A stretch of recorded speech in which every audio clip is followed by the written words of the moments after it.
Hoje vamos falar sobre a educação infantil, o surgimento da pré-escola e das creches aqui no Brasil. Mas para nós falarmos sobre isso, é necessário entender um pouquinho como que a criança ela era vista pela sociedade e pelos pais, principalmente. Bom, a gente começa falando sobre a Idade Média.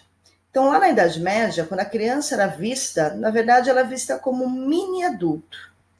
Não como criança, mas mini adulto. Elas eram colocadas em outras famílias para fazer com que elas diminuam o vínculo afetivo que existia entre os pais. Aprendiam os trabalhos domésticos e os valores humanos, como a humildade, empatia, senso de justiça, solidariedade, ética e educação. Olhem essas duas fotos. Nas duas fotos, acreditem vocês, tem 3 crianças. Olha como elas eram vestidas. Nem parecem, né, crianças?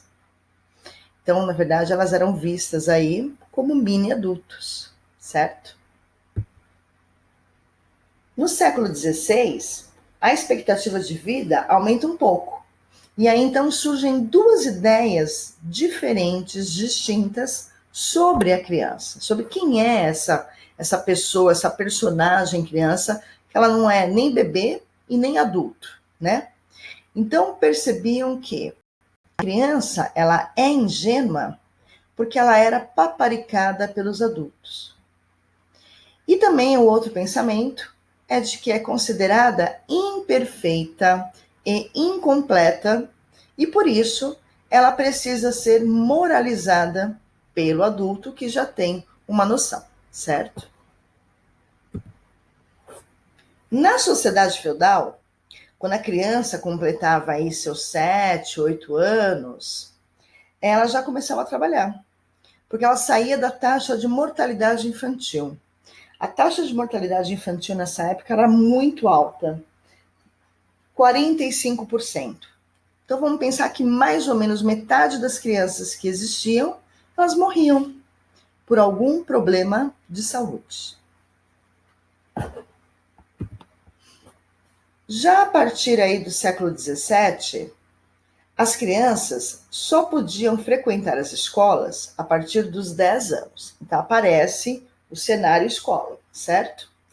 Porque ela era considerada fraca, imbecil e incapaz.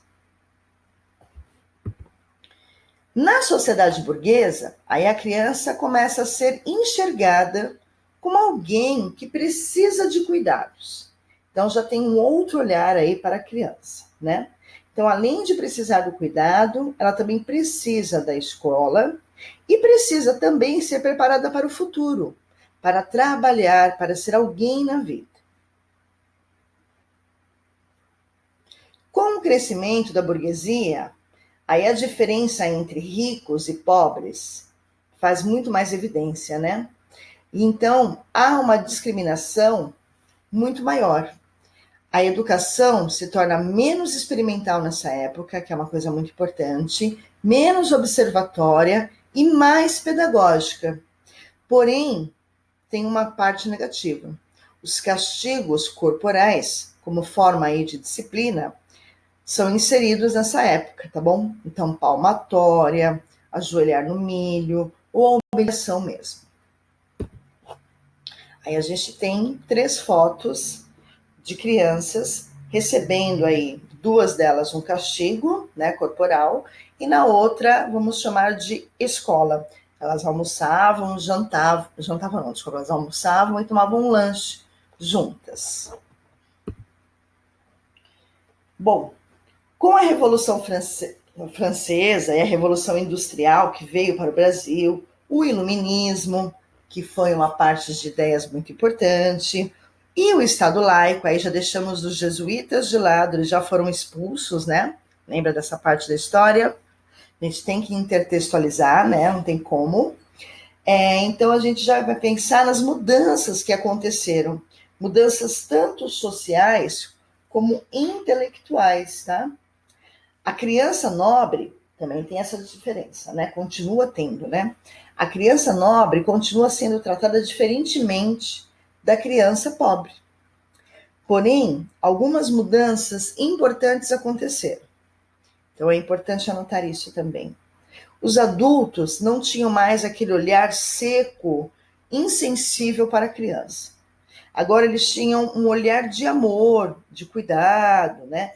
Tanto que lamentavam quando havia a morte dessas crianças, né? Guardavam as fotos delas, mas para a criança da plebe ainda não tinha esse tratamento, certo?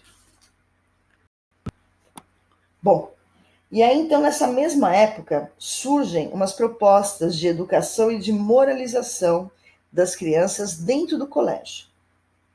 Então o colégio ele seria para todos, plebes e burguesia. Porém, era dividido. Os nobres de um lado e os pobres do outro, certo? O ensino, ele era para os meninos primeiro. Então, primeiro aconteceu o ensinamento, a educação para os meninos. E lá no século XVIII, quer dizer, lá não, né? Um pouquinho depois, a gente está falando do século XVII.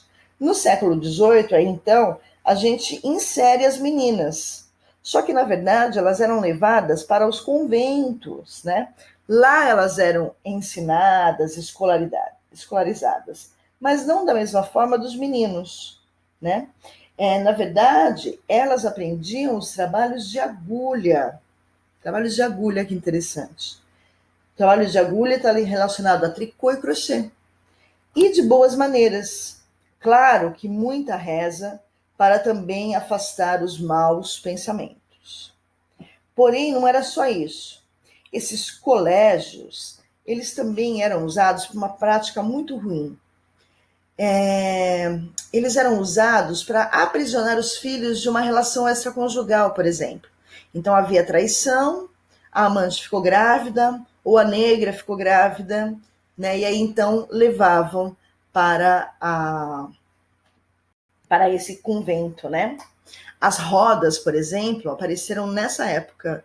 Então as crianças que eram da roda colocavam na roda, e aí então tocava o sino, né? E aí então girava, e a freira então descia e sabia que tinha uma criança, um bebê normalmente, né? Normalmente até um recém-nascido era colocado nessa roda, e aí então quem cuidava, quem criava, eram as freiras, certo? As madres superiores, tá bom?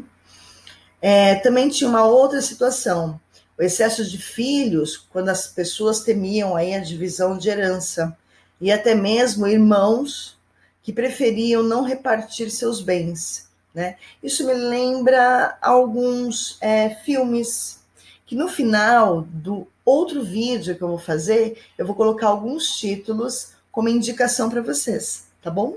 Mas isso é uma outra história, um outro vídeo.